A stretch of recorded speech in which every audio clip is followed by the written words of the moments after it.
On va parler des implants. J'ai fait quelques recherches, mais je suis pas, j'ai pas de doctorat dans le sujet. Mais il est tout à fait possible, selon mes recherches, techniquement, d'arriver à des implants neuronaux qui pourraient être là dans 10 ou 20 ans. Est-ce que ça va arriver? Je pense pas. C'est pas parce que je pense que c'est possible techniquement que je pense que ça va arriver dans 10 ou 20 ans. Je pense que ça va prendre plus de temps pour plein de raisons qu'on va voir juste après. Mais c'est une technologie qui est pas si loin de nous que ça, hein, surtout s'il n'y a pas de catastrophe naturelle particulière qui freine l'avancée de l'intelligence artificielle et du coup l'avancée de toutes les technologies dont on va avoir besoin si un jour on veut sortir des implants de ce type, donc avec de l'intelligence artificielle connectée et pouvoir parler directement dans son cerveau à l'IA. Tous les freins techniques en fait sont en train de sauter et les uns après les autres. La science-fiction devient de la science, donc à voir après ce que ça donne. Encore une fois, je suis pas devin, mais j'ai l'impression quand même que ça devient possible sur cette échelle de temps. Alors maintenant, il y a des obstacles humains,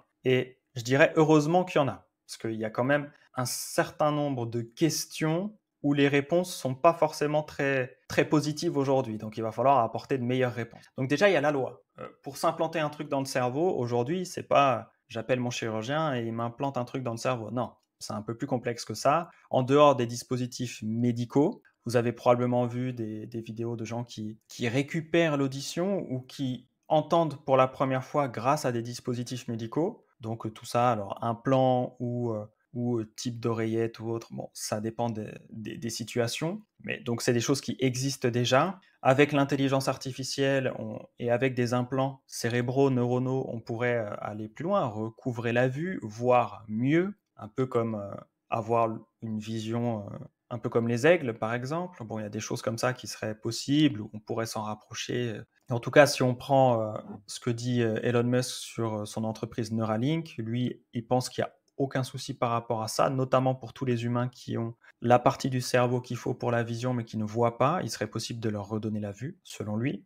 Et il est plus expert que moi dans le sujet, hein, bien évidemment. Il y a des choses qui seraient possibles. Maintenant, au niveau de la loi, il y a quand même pas mal de choses à faire. C'est pas parce que on arrive à mettre un implant dans la tête d'un cochon aujourd'hui et puis à le faire marcher ou à l'inciter à marcher que on a le droit de faire la même chose avec un humain. Donc il y a la loi, il y a la morale aussi. Je ne vais pas rentrer dans les considérations morales parce que ça peut être très vaste. Je ne vais pas rentrer dans les considérations religieuses non plus. C'est pas un sujet non plus pour moi, c'est pas mon sujet. D'autres en parleront. Il y a l'aspect de la vie privée. Si vous avez un implant dans votre tête et qui peut lire vos pensées, parce que si le but c'est de ne pas parler et de pouvoir communiquer dans sa tête directement avec l'IA, il faut que l'IA puisse soit lire vos pensées, soit comprendre ce que vous voulez lui dire sans que vous ayez besoin de faire un son avec votre voix. Donc il faudrait trouver peut-être d'autres techniques. Voilà, il va falloir développer des choses. Si l'IA arrive à lire dans vos pensées, ce qui est la méthode la plus logique actuellement, hein, la plus claire, comme quoi on pourrait communiquer directement avec un implant dans notre tête, bah, ça pose des soucis de sécurité. Alors, de recherche et développement, parce qu'il faut réussir à développer cette technologie. Lire dans les pensées, c'est pas si simple. On arrive aujourd'hui avec certaines techniques, on a déjà des choses qui sont sorties publiquement, comme quoi on arrive à remodéliser des images, plus ou moins bien, hein. On est au balbutiement de cette technologie, en tout cas publiquement. Donc on pourrait visualiser des ordres ou autres, ça c'est des choses qui sont possibles, mais il y a beaucoup de travail à faire sur le fait de lire dans les pensées encore à l'heure actuelle, en tout cas officiellement. Donc c'est vrai qu'il y a des barrières, et si on arrive à lire dans les pensées des gens, on peut injecter des choses dans leurs pensées. On peut leur mettre des pubs encore plus ciblées. Encore une fois, si vous allez voir la série Altered Carbon, avec des dispositifs neuronaux, les gens ont des publicités dans leur tête. Et donc, il y a des bloqueurs de publicité spécifiques qui apparaissent, etc., etc. Bon, je vous passe le détail. Tout ça pour dire que, humainement, il y a des obstacles. Il y a des obstacles techniques, il y a des obstacles légaux et il y a des obstacles moraux. Qui fait que peut-être que ça ne verra jamais le jour en dehors des dispositifs médicaux qui, eux, ont l'air bien partis pour permettre aux gens de recouvrer la vue ou des choses comme ça. Aujourd'hui, on a des pacemakers depuis quelques temps maintenant, donc pour aider à faire fonctionner le cœur, c'est un implant, d'accord? Donc on a déjà des implants en réalité, mais des implants de ce type,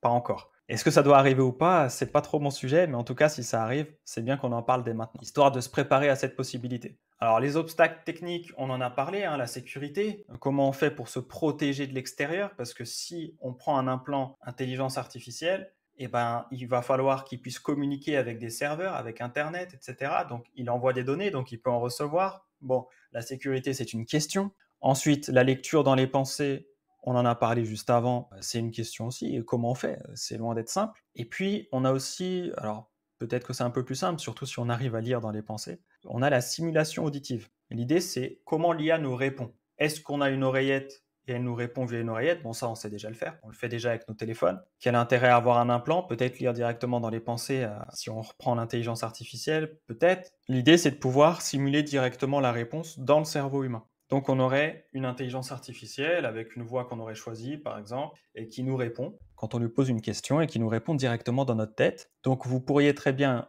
imaginer, comme dans certains films de science-fiction, parler avec quelqu'un et il vous parle d'un sujet que vous ne connaissez pas. Vous demandez à l'intelligence artificielle de vous informer sur un point technique que vous n'avez pas compris. L'intelligence artificielle vous répond et vous pouvez continuer la conversation comme si de rien n'était. C'est envisageable. Est-ce qu'il faut le faire? Est-ce qu'il ne faut pas le faire? Encore une fois, ce n'est pas mon sujet. Mais c'est envisageable. Vous pourriez potentiellement télécharger dans votre mémoire un doctorat de mathématiques ou une nouvelle langue. Donc vous pourriez apprendre une langue en claquant des doigts, si ce type de technologie arrive. En tout cas, si on arrive à avoir un implant d'intelligence artificielle qui peut lire dans nos pensées et qui peut nous répondre, qu'est-ce qui nous empêcherait d'aller plus loin et d'injecter juste des données dans notre mémoire? Donc, apprendre une langue, apprendre les mathématiques, apprendre ce que vous voulez en fait. Est-ce qu'il faut le faire? Encore une fois, c'est pas mon sujet, mais c'est des questions à se poser. Donc maintenant qu'on a dit ça, si c'est une technologie qui arrive, il est fort probable aussi que cette technologie soit très accessible. Ou en tout cas, si elle se démocratise, elle pourrait devenir très accessible. En dehors du prix de l'opération chirurgicale,